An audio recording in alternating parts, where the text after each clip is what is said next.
This is a call for an uprising. Welcome to today's show. The 2018 Winter Olympics are upon us, which means ritual ceremonies are occurring, because the opening ceremony at all of these Olympics is nothing more than a ritual.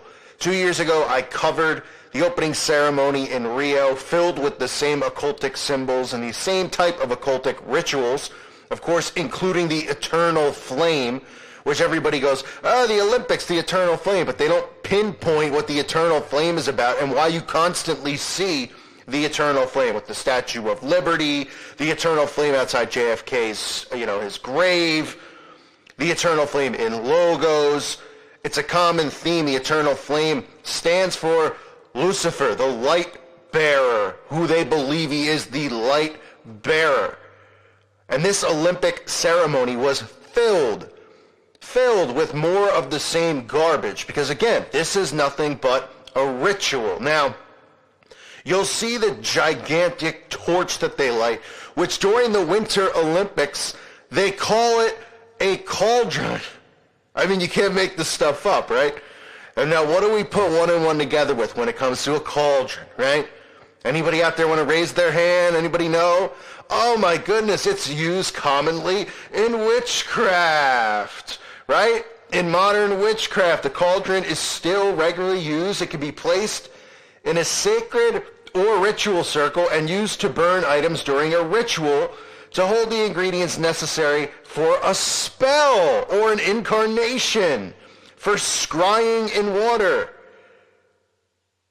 for making potions, or to provide a vessel in which transmutation, germination, and transformations may occur.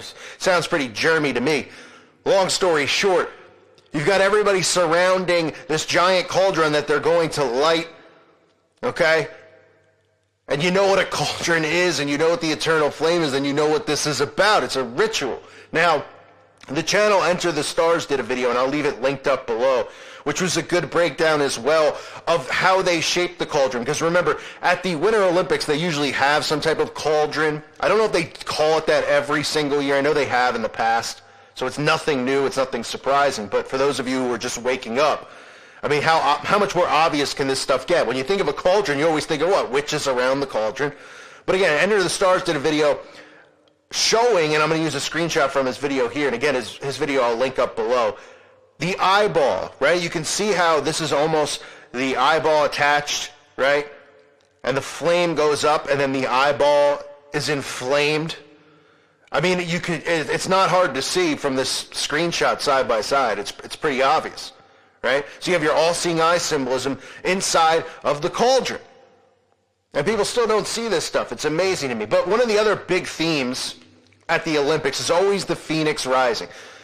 Okay? Because remember, they believe the phoenix rising, it's a symbol they always use because they believe that they're going to rise from the ashes, right? We see the phoenix rising outside of the One World Trade Center, whatever they call it now. Okay? After they did that and destroyed the World Trade Center and built up their, satanic, upside down, as above, so below, pyramid, One Trade Center, they also built a phoenix rising right outside of it, right next to it, the Oculus. You can't make this stuff up. So the phoenix rising, you see everybody around, the gigantic phoenix. You see people, wearing kind of clothing, trying to emulate the phoenix. This is a symbol they will always use during these ritual ceremonies. Because remember, they are planning for the rise of the Antichrist. And they believe they're going to rise from the ashes. But as far as I'm concerned, they're going to get punted right back down where they came from. Now, something else you always have to keep in mind with the Olympics is the fact that people don't understand what they're really trying to do. And that is push unity, right? Which, again, when you say anything against unity, people go crazy because they go, well, what kind of a human being are you? Who wouldn't want unity, right? But they don't understand that this is unity based on the forming of a new world order, a one world everything, right? So it doesn't mean that you're supposed to hate somebody who's from Korea or hate somebody from another country. I don't. You shouldn't. But it's the fact that they want to get everybody together and unite them as one. So this huge theme occurred with unity between North and South Korea, people crying, this flag of it united, and they had to point out during this ritual how everybody was standing for this unity between North and South Korea except Mike Pence, right? Because remember, they're still going to play the Trump narrative during this. It's the only reason they sent Pence there to do this, to play the narrative of, oh, America put up the borders, put up the walls, right? This is all setting up for when he's removed or for whatever happens, whoever comes in next to bring world peace eventually. It doesn't mean it's the next person that comes into office. We don't know who the Antichrist is. But remember, the Antichrist is going to come in the name of love and peace. And right now, Trump with the borders and all of this stuff, this is all playing into this plot to get people to want and want and want unity, one world currency, one world everything. So they use the Olympics as a platform for this. That's one of the reasons it occurs. Another thing you'll see is what looks like the emulation of mirrors. You can see the people walking around, spinning the mirrors around. Now, it was really hard to tell if they were people, if they were actually reflections in a mirror or if they were mimicking it, but it doesn't necessarily matter because they were at least emulating that it was a mirror, right? They were almost like miming inside of it, but I do believe it was an actual mirror. And again, we talked about mirrors and how they're used in rituals. I talked about it at the Super Bowl halftime show with Justin Timberlake. I have videos on mirrors. Remember, they use mirrors to summon spirits. They use them during their rituals. It's part of their craft, their black magic crap that they practice. So you could see that. You also see everybody in the crowd holding up these lights. And this is simulating the 1,000 points of light. Okay, you can see the Illuminati card there referencing the 1,000 lights. They always do this. They really did it at the Super Bowl as well with the halftime show, reflecting the lights off the mirrors. But, having everyone hold up their phones and reflect the 1,000 points of light. So you get that. You also get a little bit of your Masonic tribute because, it's always got to be mixed in there, right? I mean, they couldn't do one of these things without mixing in that type of garbage. So you get this, which is pretty funny. The, quote, illuminated steps. You see the black and white steps, the staircase, okay? Any of these photos you look at, and, the Freemason photos depicting Freemason lodges and all that. You see the staircase. The staircase is always used. It's a theme in Freemasonry. Ascending, right? They ascend certain degrees. So you can see them climbing up the stairs. I mean, I can't count how many are lit, but it's probably 33. It wouldn't shock me if it was 33 stairs lit. And they even actually say illuminated steps. So just mockery there. You actually get some people dressed up in black and white. Obviously, people will say, well, it's because their culture and all that stuff. So I'm not going to get into too heavy of a degree with the black and white symbolism, but it was there. It's always there. It's always going to be there. You also had fire rituals around the cauldron, the ritual circle that I talk about.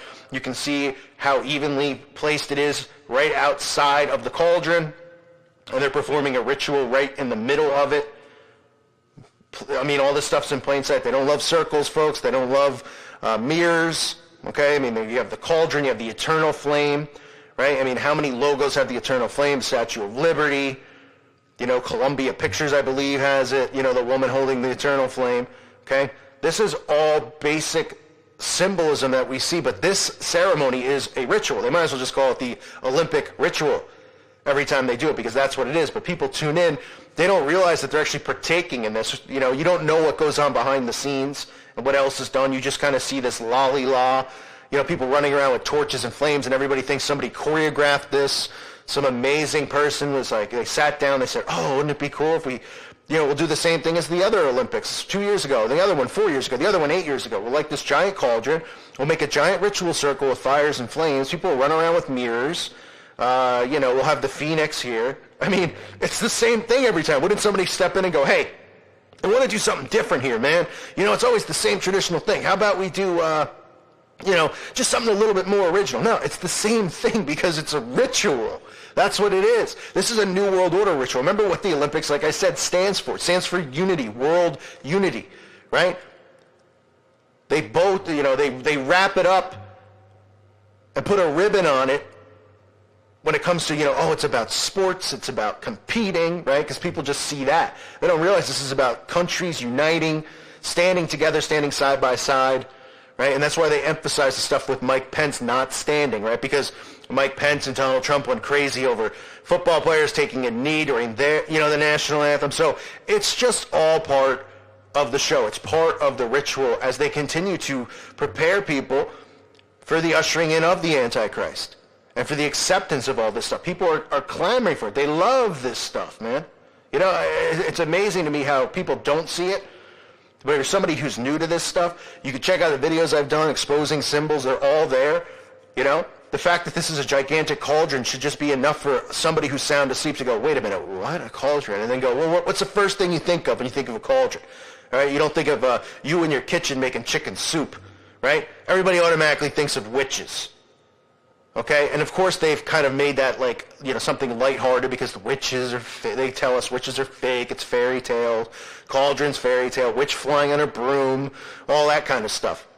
But the fact of the matter is they do use it in rituals like I read to you before. I mean, I read to you pretty much a basic understanding of why they use the cauldron, what they use it for, and why. So, again, this is the Olympic ceremony. You know, it's 2 hours of just ritual. I know people say, well, it's about countries and their culture. But you can see all the cultures and how the cultures really reside around, you know, duality, right? Because that's really the common theme, the black and white duality, the Masonic duality. You have the illuminated stairs, the ritual circle with the fire, the cauldron, the eye, like I said, the cauldron looks like the eye, like Enter the Stars pointed out. I mean, this stuff is all right there for people to see. So this is the 2018 Winter Games, folks. More of the same crap from our friends at the New World Order. I thank you for listening to today's show. God bless all of you and your families.